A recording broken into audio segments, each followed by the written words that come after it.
জুলাই সনদ বাস্তবায়নে গণভোট আয়োজনে ঐক্যে পৌঁছেছে রাজনৈতিক দলগুলো। তবে ব্যালটের ভাষা এবং ভোট প্রক্রিয়া চূড়ান্ত না হওয়ায় বুধবার সবাইকে নিয়ে আবারও আলোচনায় বসবে কমিশন।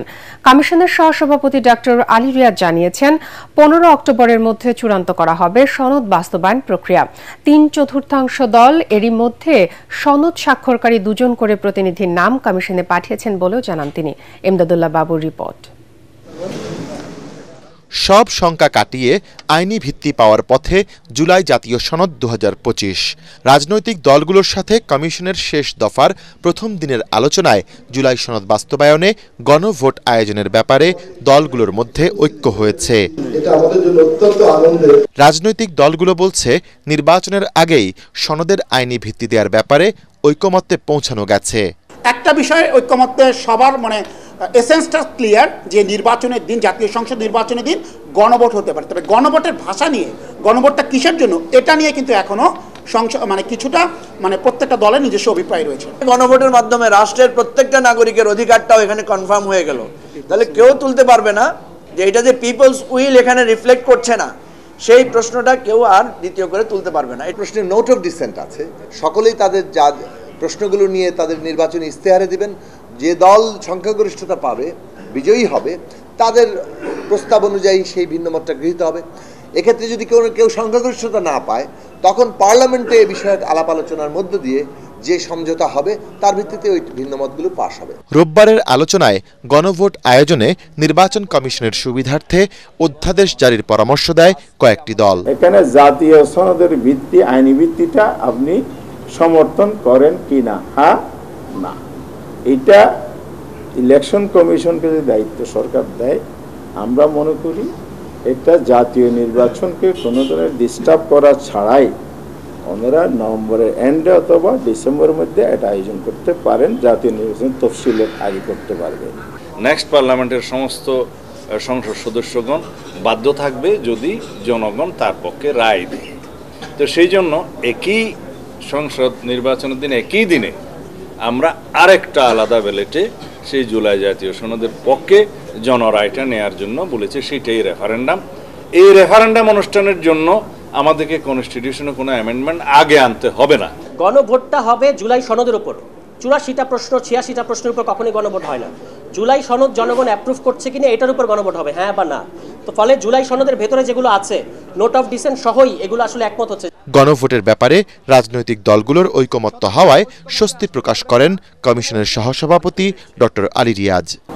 জুলাই জাতীয় সনদ 2025 বাস্তবায়নের জন্য জনগণের অংশগ্রহণ নিশ্চিত করা, তাদের সম্মতির জন্য একটি গণভোট অনুষ্ঠানের ব্যাপারে সকল রাজনৈতিক দলই একমত হয়েছেন। মাননীয় প্রধান উপদেষ্টাকে বলেছি যে আমরা 15 অক্টোবরের পর কমিশনের কার্যক্রম অব্যাহত রাখার কোনো প্রয়োজন আছে বলে মনে হচ্ছে না। আমরা ইতিমধ্যেই ওই জায়গায় উপস্থিত হতে পারবো। এর আগে সনদ বাস্তবায়নের অগ্রগতি নিয়ে সভাপতি ও প্রধান উপদেষ্টা ডক্টর মোহাম্মদ ইউনূসের সাথে বৈঠক করেন কমিশনের সদস্যরা। এ সময় প্রধান উপদেষ্টা দ্রুত জুলাই সনদকে একটি অকাট্য রাজনৈতিক দলিলে রূপান্তরের তাগিদ দেন বলে জানিয়েছেন কমিশনের সহসভাপতি। ইমদাদুল্লাহ বাবু, ATN বাংলা, ঢাকা। দেশের মানুষের মতো বিশ্ববাসীও প্রত্যাশা করে ফেব্রুয়ারি নির্বাচনের মাধ্যমে বাংলাদেশে দ্রুত গণতান্ত্রিক প্রক্রিয়া ফিরে আসবে বলে মনে করে বিএনপি। বাংলাদেশে জাতিসংঘের আবাসিক সমন্বয়কারী গোয়েন লুইসের সাথে বিএনপি মহাসচিব মির্জা ফখরুল ইসলাম আলমগীরের বৈঠকে এমন আশাবাদ জানানো হয়। এ সময় গোয়েন লুইস জানান, বাংলাদেশে জাতীয় নির্বাচন আয়োজনে নির্বাচন কমিশনকে সব ধরনের সহায়তা দিতে কাজ করছে জাতিসংঘ। মইনুল হাসান জানাচ্ছেন বিস্তারিত। বিএনপির নীতি নির্ধারকদের সাথে সাক্ষাৎ করতে দলটির চেয়ারপারসনের গুলশান কার্যালয়ে আসেন বাংলাদেশে জাতিসংঘের আবাসিক সমন্বয়কারী গোয়েন লুইস। মেয়াদ শেষে বাংলাদেশ ছাড়ার আগে বৈঠকে মহাসচিব মির্জা ফখরুল ইসলাম আলমগীর সহ বিএনপি নেতারা স্বৈরাচার বিরোধী আন্দোলনের সময় গণতন্ত্র ও মানবাধিকারের পক্ষে গোয়েন লুইসের অবদানের কথা স্মরণ করে তাকে ধন্যবাদ জানান। পরে সংবাদ সম্মেলনে গোয়েন লুইস বলেন, ফেব্রুয়ারির নির্বাচনকে সামনে রেখে বাংলাদেশ একটি গুরুত্বপূর্ণ সময় পার করছে। জাতিসংঘ আশা করে রাজনৈতিক দলগুলো যে ঐক্য প্রতিষ্ঠায় কাজ করছে তা সফল হবে। As the UN, we're doing what we can to support the Election Commission and to make sure that everything is in place at a technical level to do what we can support the next few months. There is a lot of work that I know all of the political parties have been engaged in terms of building consensus, and I think we're all very much looking forward to that process being taken forward in the coming months and years. বিএনপির স্থায়ী কমিটির সদস্য আমির খসরু মাহমুদ চৌধুরী জানান, দেশে গণতান্ত্রিক শাসন প্রতিষ্ঠায় সবাইকে ঐক্যবদ্ধভাবে কাজ করতে হবে। বৈঠকে বাংলাদেশের আগামী জাতীয় নির্বাচন, রোহিঙ্গা সংকট, বিভিন্ন খাতে জাতিসংঘের সহায়তা নিয়ে আলোচনার কথা জানান তিনি।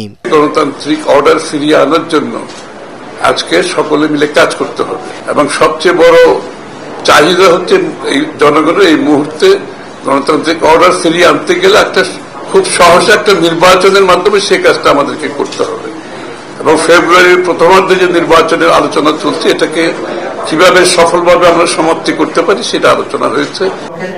এদিকে পতিত স্বৈরাচার শেখ হাসিনা গত ১.৫ দশকে দেশের শিক্ষা ব্যবস্থাকে ধ্বংস করে দিয়েছে বলে অভিযোগ করেছেন বিএনপির সিনিয়র যুগ্ম মহাসচিব রুহুল কবির রিজভী।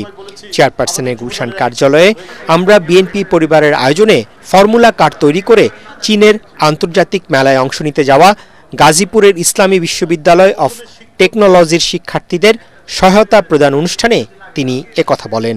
যেখানে একদলীয় দুঃশাসন আছে, এক ব্যক্তির শাসন আছে, সেখানে এটাই দেখা যায়। ফ্লাইওভার করে তারা, কিন্তু স্কুল এবং হাসপাতাল তারা তৈরি করে, ওটা ভেঙে ফেলে। আজকে আপনি গ্রামগঞ্জে যাবেন, দেখবেন জীর্ণ দশা স্কুল এবং প্রাইমারি স্কুলগুলো। বাংলাদেশের আনাচে কানাচে ছড়িয়ে থাকা প্রতিভাবান তরুণদের মেধা বিকাশে বিএনপি সব ধরনের সহায়তা করে যাবে বলে জানান বিএনপি পরিবারের আহ্বায়ক আতিকুর রহমান রুমন। মইনুল আহসান, এটিএন বাংলা, ঢাকা। মানবতাবিরোধী অপরাধের দল হিসেবে আওয়ামী লীগের বিচারের জন্য শীঘ্রই তদন্ত শুরু হবে বলে জানিয়েছেন চিফ প্রসিকিউটর তাজুল ইসলাম।